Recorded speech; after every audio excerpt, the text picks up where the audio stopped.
He was signed as a free agent out of the Dominican Republic in 2009, and since joining the organization, his name has always been listed with the top Yankee prospects.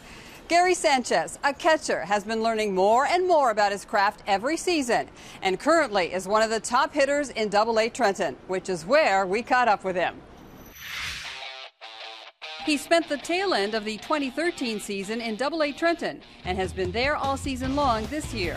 During that stretch, many of those around him have seen a very marked improvement in his play.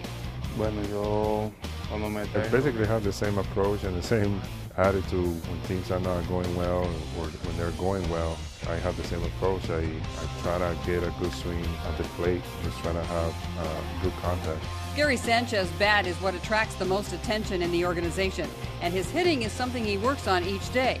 He's among the Trenton team leaders in all offensive categories. And I told him, you don't have to try to add power. I mean, he's a strong young man too, and his power is going to play. But Gary's a really good hitter. He's a smart guy, but sometimes he gets himself in trouble because he tries to do a little bit too much, tries to hit the ball too far. But I told him yesterday in the cages, it's like, if you stay short to the baseball and do what you do when you get the 2 strikes, you should be hitting about 320. Gary's got power. For a young man of 21, he's hitting third in the lineup. That's not an easy place to hit at this level.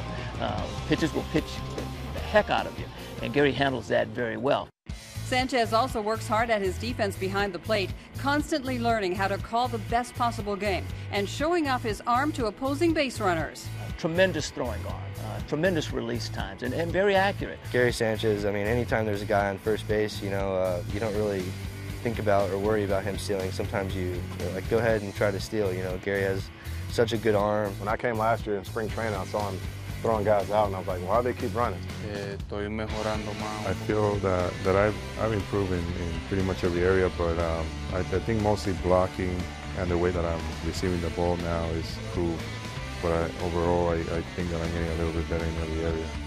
Gary Sanchez knows with all the talent the Yankees have behind the plate that his dream may still be a few years away to make it to the Bronx, but that sure hasn't slowed his efforts to keep him improving in all facets of his game. I'm working in my swing, just trying to keep it short, try to make good contact, and if this even comes in this year that they want to promote me or anything like that, I'm trying to be ready for that.